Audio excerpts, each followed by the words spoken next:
buenas noches y bienvenidos a las 8:45. Domingo a las 8:45. Es un gusto estar con ustedes y conversar sobre los hechos más relevantes ocurridos a lo largo de esta semana. Le doy la bienvenida a Claudia Méndez Arriaza. ¿Qué tal a todos? Buenas noches. A Paola Hurtado. Hola, ¿qué tal? Buenas noches. A Pedro Trujillo. Me río porque el viernes estaba Claudia animada, pero bueno.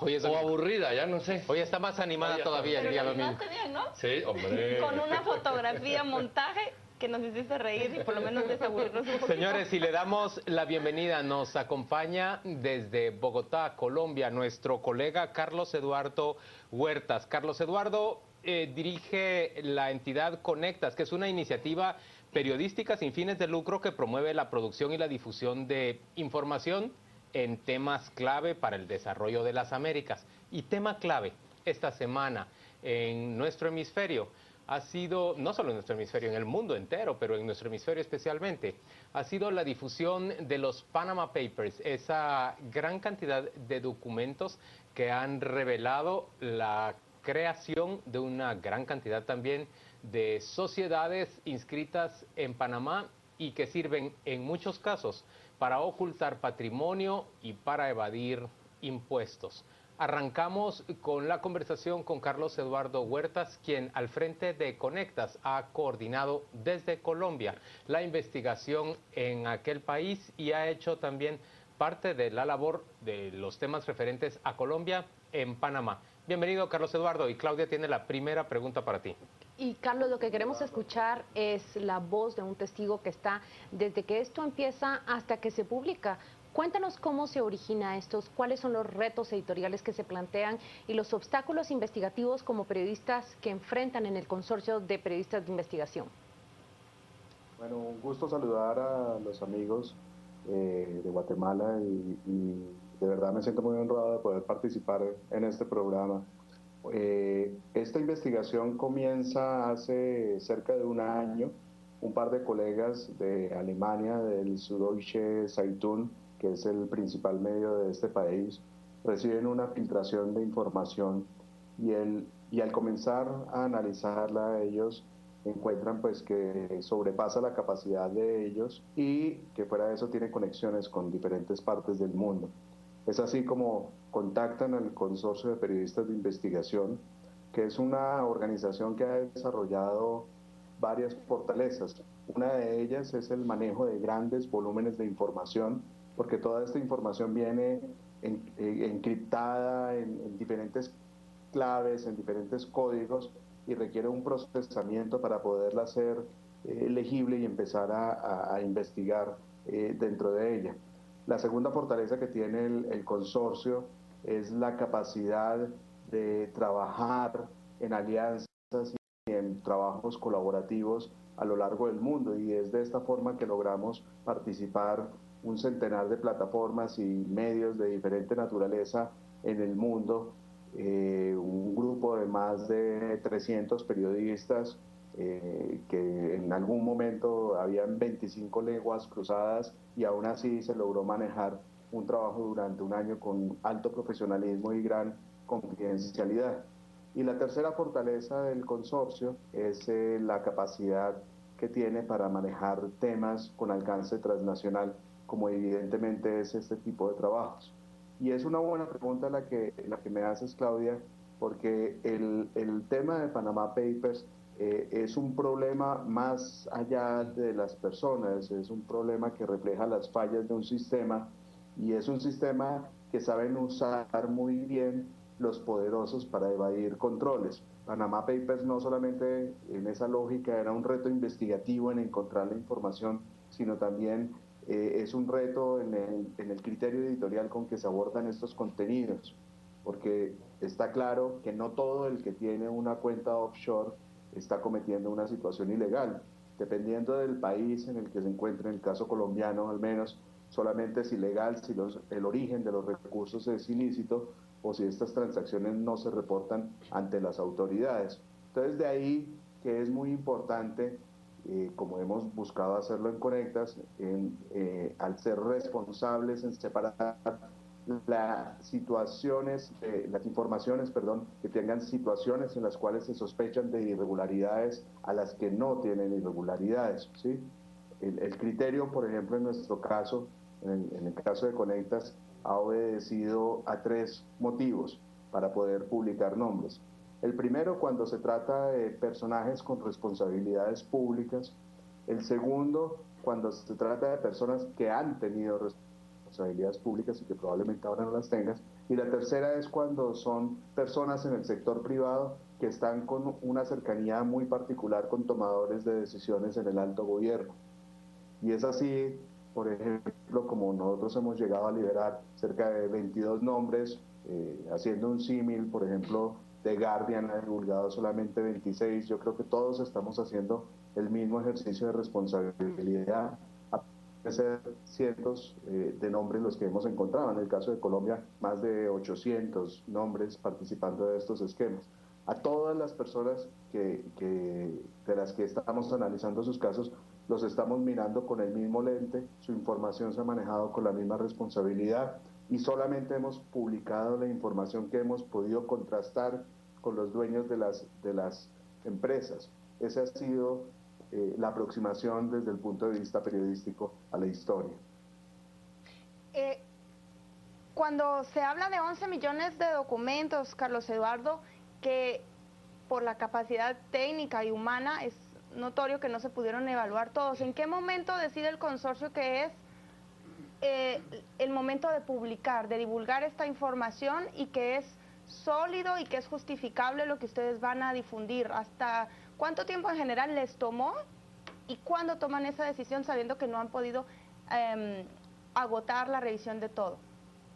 Bueno, luego de un año de investigación ya es claro que el sistema que propone el consorcio es un sistema radicalmente colaborativo. O sea, todos los hallazgos de la investigación son patrimonio de la misma y hay un mecanismo que permite compartir la información que cada uno va encontrando.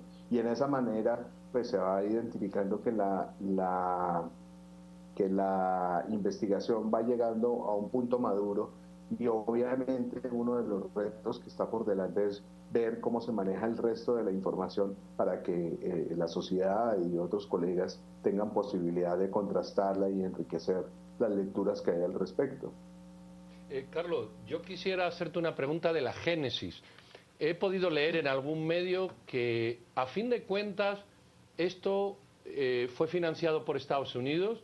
Parece que no aparece ningún norteamericano en esta cantidad de personas por ahora señaladas. Y lo que es cierto es que esto fue una filtración interesada de alguien por algo. Analizando solo esa génesis de todo el proceso, ¿qué opinión te merecería? Sí, bueno, como periodista estoy seguro que tiene claro que todas las filtraciones usualmente son interesadas por alguien o por algo, ¿sí? Las versiones que han surgido de financiamiento de gobiernos no son ciertas. Hay grupos de periodistas que dentro de los modelos de financiamiento que tienen para desarrollar sus actividades han participado de recursos de ONGs o de otro tipo de fuentes para poder sacar adelante su modelo de sostenibilidad. Pero este es un proyecto independiente, desarrollado y gestionado por el Consorcio de Periodistas de Investigación, con más de 100 medios involucrados y que no responde a ninguna agenda política, ni responde a ninguna agenda diferente a llevar una información que es relevante y de interés público para que la sociedad pueda tomar decisiones sobre uno de los temas cruciales hoy en día para nuestros pueblos, que es el tema de los tributos. Usualmente los estados tienen 2 formas para poder suplir sus necesidades financieras y cubrir asimismo el soporte que le dan a sus ciudadanos. Por un lado está en apretar a los que están dentro de los países y se hablan de reformas tributarias, de aumentos de impuestos, de ajustes, y eso pues es necesario, pero otra vía también es atajando estos capitales que se van afuera, y parece que en ese sentido hay 2 cosas. Por un lado, ciertos estados no son muy diligentes en hacerlo, y por otro lado, los poderosos han encontrado en este tipo de esquemas una fórmula útil para sacar sus capitales. y con una variable adicional. Las organizaciones, las empresas de abogados, los bufetes que trabajan en este tipo de negocios siempre aseguran que la responsabilidad de ellos simplemente se limita a la constitución de las empresas. Lo que suceda con ellos no tiene nada que ver con los alcances de sus responsabilidades. En el caso colombiano, nosotros identificamos varias de estas informaciones internas de la compañía en donde se confirma que las asesorías y las consultorías que esta empresa, Mossack Fonseca, prestaba a varios de sus clientes en Colombia, iban con unos alcances mayores. Por ejemplo, ellos utilizan la palabra refacturación en muchas de sus comunicaciones, que yo no sé si eso tenga algún tipo de alcance legal, y no sé, no soy experto ni penal ni tributarista, pero habitualmente en el mundo del comercio, cuando se hablan de este tipo de operaciones y cuando se detallan las comunicaciones en qué consistía, pues eran operaciones en las que millones de dólares eran justificados para sacarse del país a través de empresas inexistentes o empresas de papel en Nevada, en Islas Vírgenes, en paraísos fiscales del Caribe, en Inglaterra, en Hong Kong. Y bueno, pues eso creo que va mucho más allá de los alcances de una consultoría para abrir una empresa.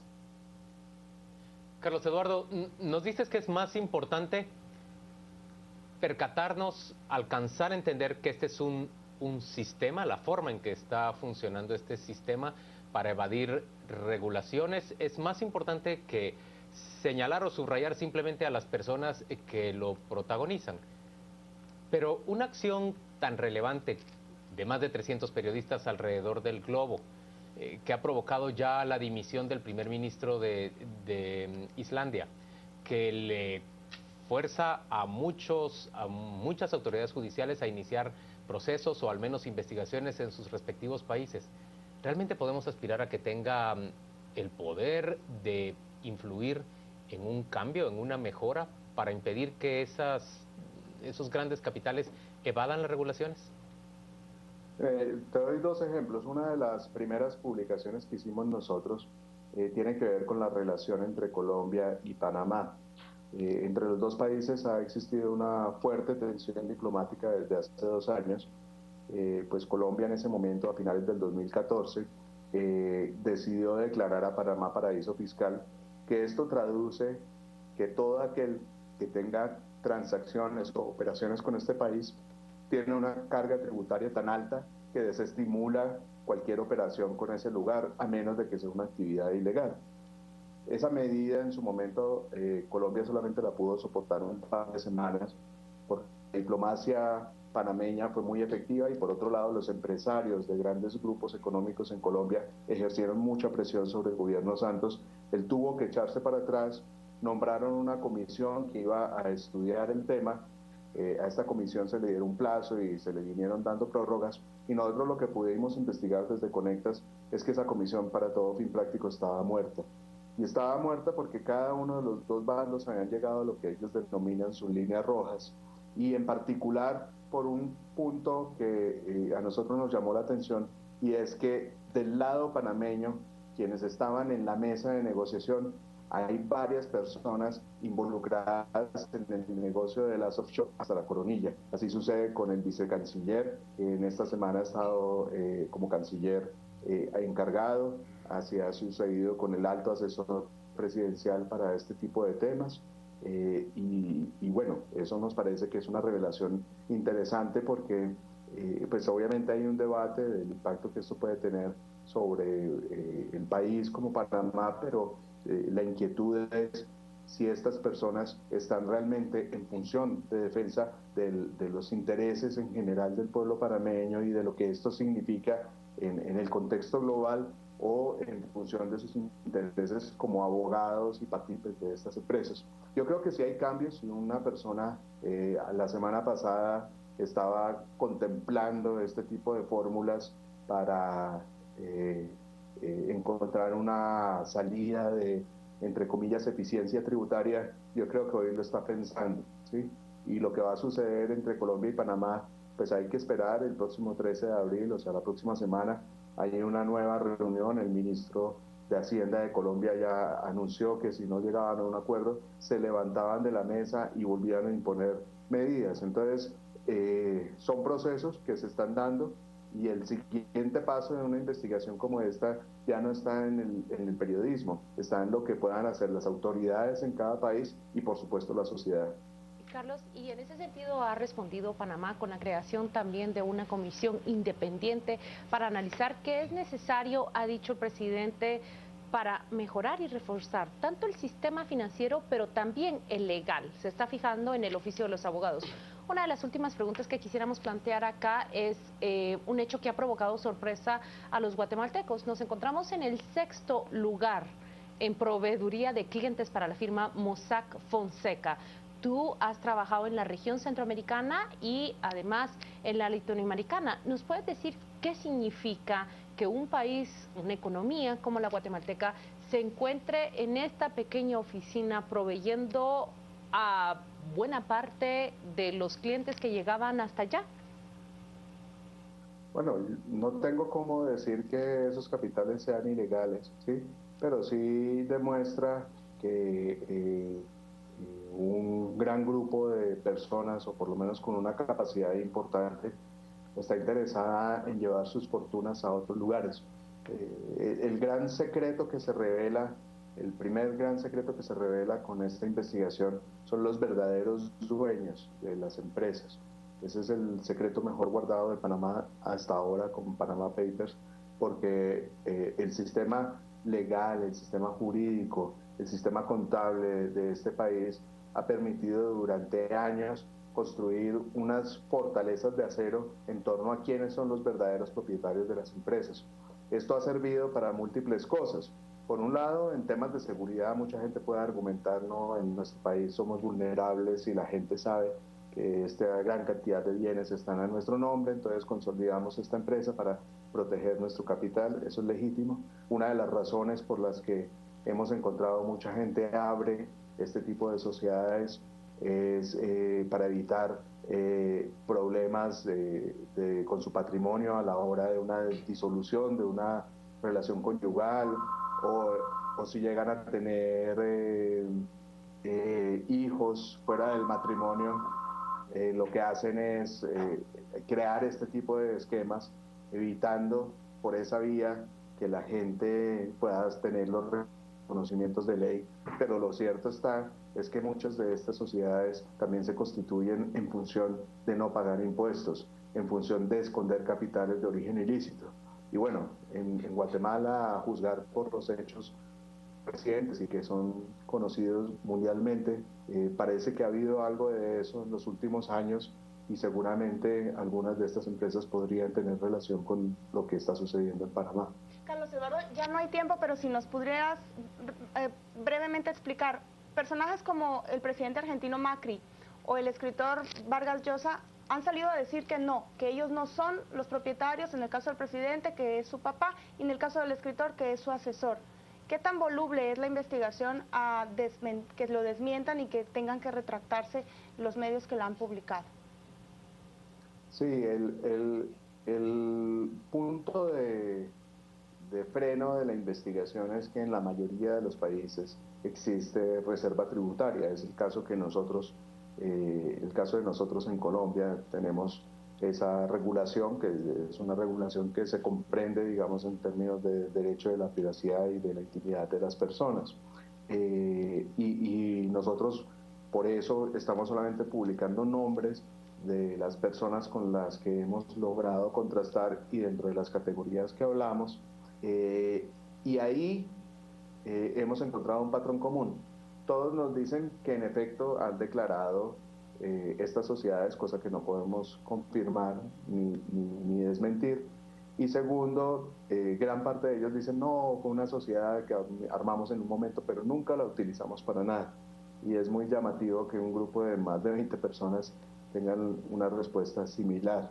El grupo que está participando de esta investigación considera que una sociedad es un acto público y de ahí que lo que vienen son más nombres y de hecho toda la lista, y eso se va a saber pronto.